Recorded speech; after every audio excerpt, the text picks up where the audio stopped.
ساتھیاؤ، میں اور آپ آج کی اس بزم میں یہ پختہ عزم کر کے اٹھیں کہ آج ہم خود بھی اور اپنی اولاد کو بھی، اپنے دوستوں کو بھی، میرے والد گرامی فرمایا کرتے تھے جس سے دوستی ہو نا اس کی انگلی پکڑ کے دین کی راہ پہ لے آؤ، یہ دوستی کا حق ہے۔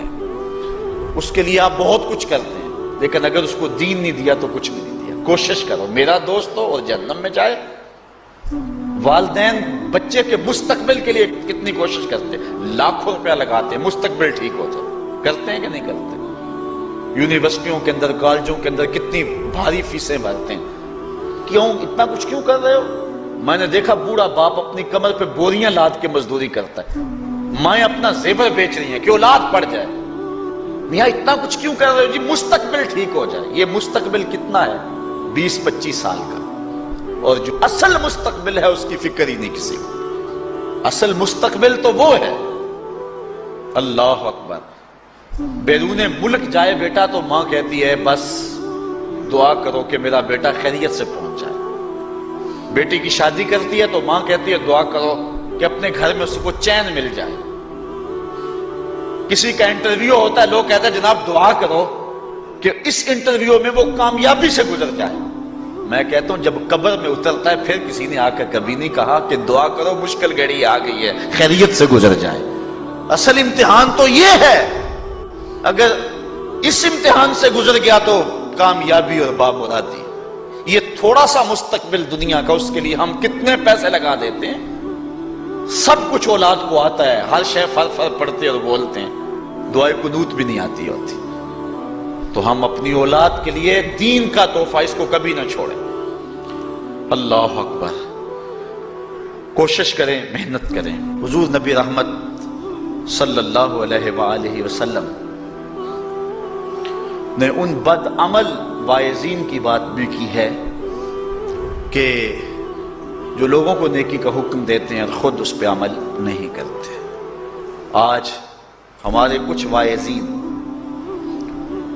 لوگوں کو تو واعظ و تلقین اور نصیحت کرتے ہیں اور خود نماز میں سخت سستی کا ارتکاب کرتے ہیں، اور جس سے قوم کے اندر نماز میں سستی عملاً پیدا ہو جاتی ہے۔ کوئی عرس کی تقریب ہو، کوئی محفل نعت ہو، کوئی جلسہ ہو، کوئی شادی کی تقریب ہو، نماز کے وقت کا پورا خیال رکھا کریں اور اس بات کا لحاظ رکھا کریں۔ بلکہ ہمارے ہاں ایک عجیب سا فیشن ہے اور عجیب سی بات ہے، میں بڑا حیران ہوا کرتا ہوں کہ عشاء کے بعد جب جلسے ہوتے ہیں نا ہمارے مساجد کے اندر، تو مغرب سے اعلان شروع ہو جاتا ہے آج رات فلاں صاحب خطاب فرمائیں گے، اور پھر جب نماز عشاء ہوتی ہے تو ہمارا نقیب محفل کھولتا ہے لاؤڈ سپیکر اور وہ اعلان کرتا ہے حضرات جماعت ہو چکی ہے، اب مسجد میں آ جائیں۔ یعنی یہ نماز کو ہلکا کرنے والی بات ہے۔ انہوں کو کہا جا رہا ہے کہ بلکہ بعض تو کہہ دیتے ہیں جس کا تمہیں ڈر تھا وہ گزر گئی ہے، اب آ جاؤ۔ کیا لینا ہے جلسے میں آ کر اگر نماز ہی نہیں پڑھنی ہے تو؟ ممبر و محراب کے جو ذمہ دار ہیں ان سے جو ہے وہ عجیب و غریب قسم کی جو ہے وہ حرکات سکنات سرزد ہو رہی ہیں۔ یہ جو جاہل نقیبوں کا ایک غول آ گیا نا، یہ بھی ایک بہت بڑی مصیبت ہے۔ ایک تو بے تحاشا القاب، دوسرا دین کی روح سے ناشنائی۔ وہ کسی نے کہا تھا نا کہ پہلے حضرت غوث پاک ولی بناتے تھے، چور سے کتب بناتے تھے، آج کل ہم بناتے ہیں۔ کہا تم کیسے؟ کہا ہمیں پتہ ہوتا ہے یہ چور بیٹھا ہوا ہے، کہتے ہیں غوث زماں اور کتب دوراں۔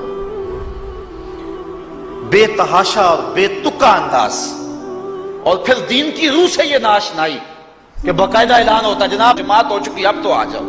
تو کیا کرتا ہے ساری رات جاگ کے اگر عشاء کی نماز ہی نہیں پڑھی تو نماز کو ہلکا کیا گیا ہے۔ اسی طرح جلسہ لمبا ہو رہا ہے اور نماز کا وقت سکڑ رہا ہے۔ ان چیزوں کا التزام کرنا ہے، ہم نے کوشش کرنی ہے۔ اور یہ بھی ایک مصیبت ہے کہ دربار بڑا اونچا ہے اور مسجد کے اندر جانوروں کی بینٹیں پڑی ہوئی ہیں۔ حیثیت تو مسجد کی ہے، دربار کی تو ثانوی حیثیت ہے۔ دربار پہ 3 کروڑ روپیہ لگا ہوا ہے اور مسجد میں چٹائیاں بھی موجود نہیں۔ اپنے بھی خفا مجھ سے ہیں بیگانے بھی ناخوش، کہ زہر حلاحل کو کبھی کہہ نہ سکا کند، بات وہی کہتا ہوں سمجھتا ہوں جسے حق، نہ ابلہ مسجد ہوں نہ تہذیب کا فرزند۔ بے تحاشا اور بے تکا انداز، اور پھر دین کی روح سے یہ ناشنائی کہ باقاعدہ اعلان ہوتا ہے جناب جماعت ہو چکی اب تو آ جاؤ، تو کیا کرنا ہے ساری رات جاگ کے اگر عشاء کی نماز ہی نہیں پڑھی تو نماز کو ہلکا کیا گیا ہے۔